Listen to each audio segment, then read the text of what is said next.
tell me, when did you decide to be a pilot? Okay, I decided to be a pilot a long time ago, in 1984. My father was in the military, he was from the Air Force. He was a pilot too? He was an engineer. Alright. Yeah. And then I went with him to the United States. He was like he was transferred to Dayton, Ohio, to work as an engineer there. So I stayed there 2 years, and I stopped my course over there. So yeah, I made my private pilot and then my instrument pilot there. It's the simulator. The simulator, okay, yeah. Don't worry. But before that, I forgot to tell you that I made the Air Force Really? examination courses, and I passed it. But I have to decide if I stay in Brazil and do this course from the Air Force, or if I go with my father and learn a little bit of English and learn how to fly in the United States. Right. So I make decision number 2, and I went there and stayed for 2 years. Right.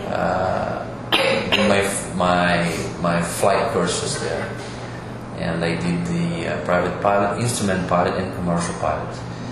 When I come back to Brazil, I flew on leader taxi. Right. Yeah. After that, I made a test, written test for Varig, and I flew in Rio Sul, so the regional flight from Varig, and then I flew on Varig. Were a captain there? Yeah, I was a captain of a 737. Oh my God. So I flew there around 17 to 18 years. Right. And then Varig Varig had an end, and I was a friend of mine asked me if I want to fly for Mr. Ike Batista. Okay. And I told him, yes, I want to. I want to be, and I live from Rio de Janeiro. And there, it's when I flew in Varig, I was based in Rio. Okay. So it was good for me to stay in Rio. Okay? And this is why I decided to fly with Mr. Ike Batista. Right. I was not fired from Varig. When Go bought Varig, I was there. Right. Yeah, so I was not fired. And then I could fly there as a Go pilot. Oh, did you fly there? Yeah, I flew a little bit on the beginning. Why? And then I asked to quit that job. Okay. And I was in São Paulo. Then I asked, well, it's better for me to go back home, to stay in Rio. It's much more better because my parents are there. So I was based in São Paulo. I see. Okay. Okay. From all the airports you've flown to, which one is operationally difficult? Well, New York is the most difficult. Why do you think so? Because it's a lot of traffics all day and all night. Right. So you have to have a lot of attentions on instructions. Because if you don't understand, you will be at I believe a big trouble. Oh, I see. Yeah.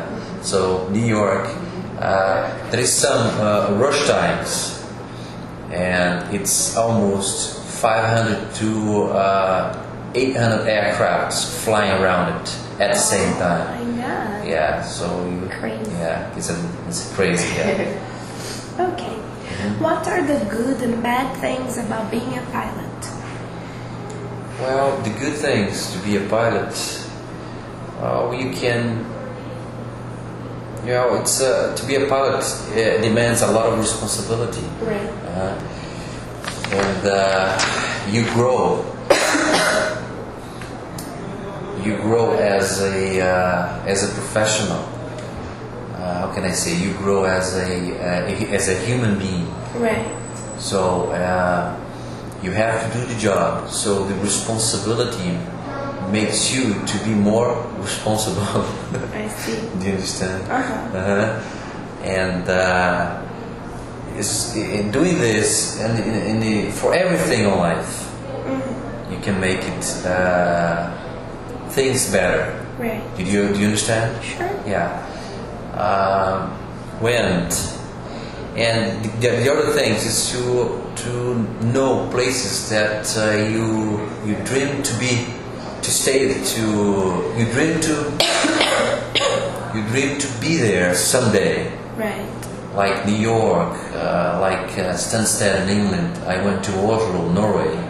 Went to Italy, Rome, Piantino, places like that. So the only way for me to know these places, it's flying. So this is why I love to fly. And also it's like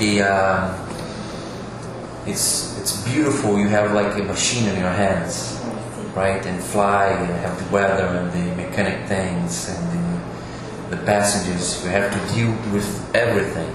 That's like for your mind, for your heart. It's very good.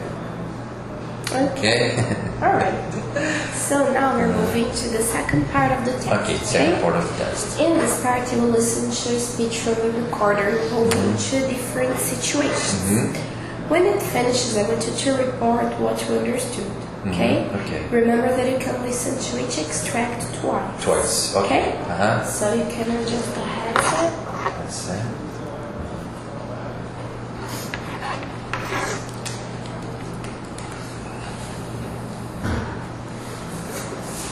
May I?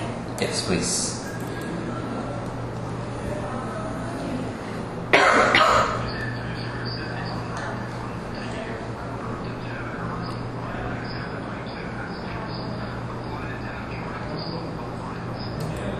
What did you understand? It's a flight that the two passengers start to fight each other, and the flight attendant she tried to solve the problem. Okay. One more time, or that's fine? I guess let's try one more time. Okay. I think, yeah.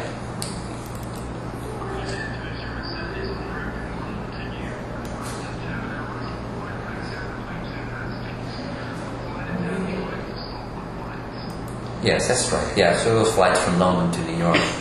2 hours after they start the fight. Okay. I understand. Sorry. Now listen to the flight attendant reporting the situation to the captain. To the captain, okay. It's you, okay? You are the captain. I am the captain, okay.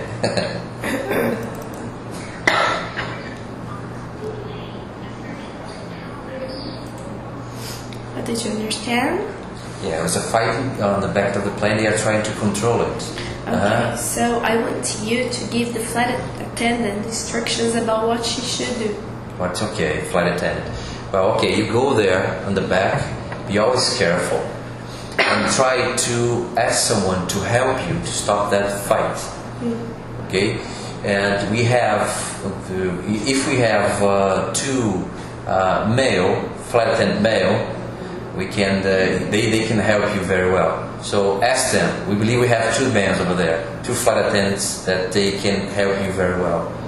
Alright. Okay. So let's check if she understood you. Okay.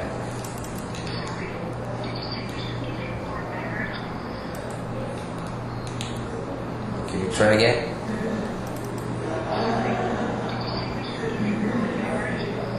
Okay. To give bad riches.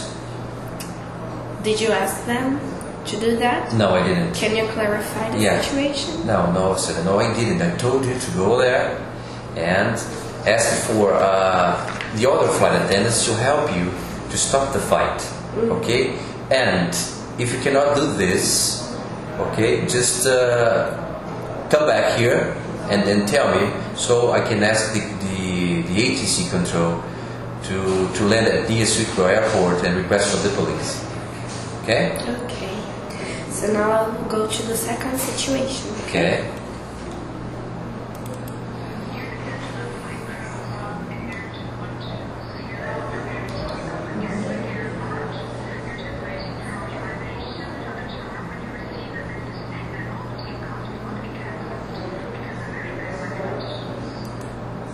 Okay, they're taking off from the Gateway Airport, and the takeoff was cancelled because of the weather. The weather was worse. Okay. Bad weather.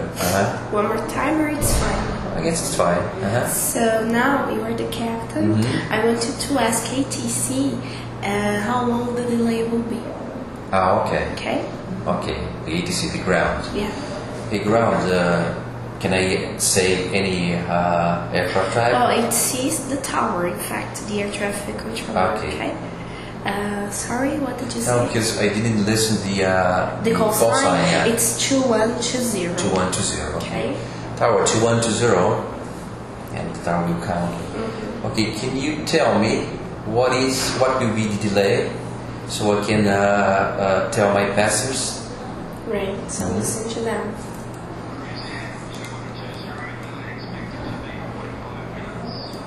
Really clear. Okay, yeah. Okay, delay will be at 45 minutes. Thank you. I'm gonna tell my passengers. So now they're gonna ask you a question, okay? Okay.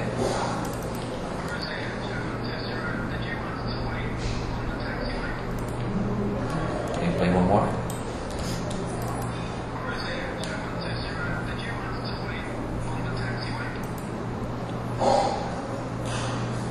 Did you ask your right on a taxiway? You were supposed to answer. Okay. No, I didn't. So now we're moving to the third part of the test, okay?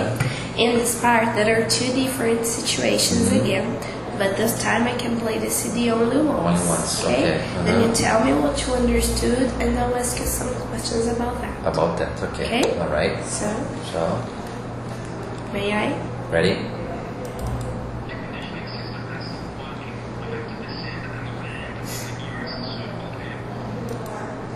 Okay, the air conditioning stopped working, so it has to descend and land at the near suitable airport. So the closest airport that the airplane can land. Have you ever had a system problem during flight? Yes, I did. Can you tell me what happened? Sure. Well, I was flying from Santos Dumont Airport to a little place called Pousada do Rio Quente in Rio, in the north. And I have to, on that place, there is no fuel at all. So I have to fill up the airplane to go and to come back. Really? So it was a lot of fuel and a lot of passengers. When I took off from Santos Dumont Airport, I had an engine fire. Engine number 2 fire, yes. Boeing? No, it was in the Fokker 50. Alright. The Fokker 50. And then we did all the procedures that we learned on the simulator. So we just first fly the aircraft, and then do the memory items that we call. The memory items was pull the fire handle and extinguish the bottle. And after 30 seconds, if the fire persists, you have to shut the other bottle. So at the first bottle, the fire went away. No more fire. And then I declare emergency, and I landed at the Galeão International Airport. Okay, that's the one. wow. What happens if the air conditioning stops working? When the air conditioning stops working, you can have a very, very warm cockpit because there's no more air conditioning, and the air cycle machine, the one that controls the temperature on the cockpit, will blow hot air inside of the cockpit, so it'll be very hot. And also, if the air cycle machine stops to work, the airplane will depressurize it. So you have to make an emergency descent. Okay? Okay. I will play the second situation. Okay.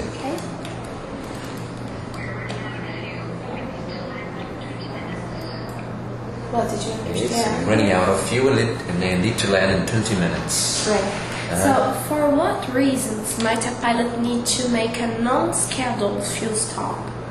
For what reason? Yes, what are the reasons? Okay, for non-schedule. Unknown schedule. Unknown schedule. Okay. But, a no schedule when you can I take okay good. Sometimes when we are very heavy on the ground and you have to go, like one day I was going from Galeão to Buenos Aires, and then the airplane is so heavy that we have to put less fuel. Right. So we have to make a technical landing that we call on the middle of the route, so we can refuel the aircraft and then go ahead and land on the destination. Okay, so one of the reasons. That is a lot of reasons, I guess. That's fine. That's fine. What are the safety procedures for refueling? The safe procedures for refueling, we have to tell the passengers that they cannot smoke, or already they don't smoke nowadays, and no cellular phones, and you have to have a cable to ground the aircraft on the ground, so there are no spark plugs close to the truck, the fuel truck. Right. Okay? Okay. Now, considering both situations from part 3, do you remember the first one, the first problem? No, can you tell me again? Oh, you can I can't. If you don't remember, there is no problem. Okay, You don't remember the situation? I don't remember the situation, no. That's fine. So tell me, in your opinion, what's the worst emergency a pilot can have? The worst emergency a pilot can have is the fire. Fire. Yeah. Why do you think Yeah. I think because the fire, it's very fast. Things goes very fast, and there is a lot of wire cables, a lot of fuel. So everything burn in seconds. So we have to have you have to have a fast decision when you have a fire inside of the aircraft, on the engine of the aircraft, on the cockpit, or any place. You have fire, you have to make a right decision and land as soon as possible. Let's see. Okay? Okay. So now we're moving to the last part of the test, okay? Last part. I want you to describe this picture to me, and then I'll ask you some questions about it. Okay, this is a turboprop aircraft Right. parking on the parking position, and behind this aircraft there is a very huge storm activity, and you have lightning all the places, and I believe the airport will be closed because the weather is worst. Okay? Okay. What kinds of risks could an aircraft face in such weather conditions during takeoff or landing? Yeah, you can have wind shear. And you can have wind shear is like different directions of the wind. I see. So in seconds you can have a strong tailwind, in seconds you can have a strong headwind. So the airplane will face a condition that the wind is coming from up to down, and there will be no lift, no drag, no nothing, so the aircraft will crash. Okay. Okay. How can meteorology assist aviation and especially pilots nowadays? Well, nowadays they have like very good radars, meteorological radars, that it's precisely on the weather. So they can give you a bunch of informations that can help the pilots to avoid this kind of weather, worse weather. Right. And Mother Nature, it's unbelievable. When you have trouble with weather, you have to concentrate to fly the aircraft because of the attitude of the aircraft changes so much. Okay, the nose, the speed goes fast, speed goes low, you have to reduce power, you have to put power, so on.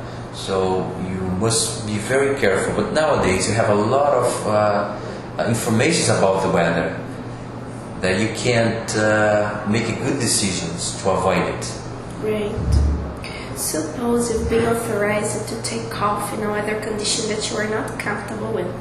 How would you deal with the situation? Oh, I use it to request to return to the gate. Can you do that? I can, yes. My company allowed me to do that. Right. And have you ever done that? Yes. Yes. More than 3 times. Really? Yeah. Okay. Okay. All right. Anything else? Well, I don't know. It's so. What should I have to do? I have to wait for the. Oh, okay. Well, that's fine. So let me just finish the recording, okay? So this is the end of our test. Thank you for coming. Thank you very much for your guidance. You're welcome.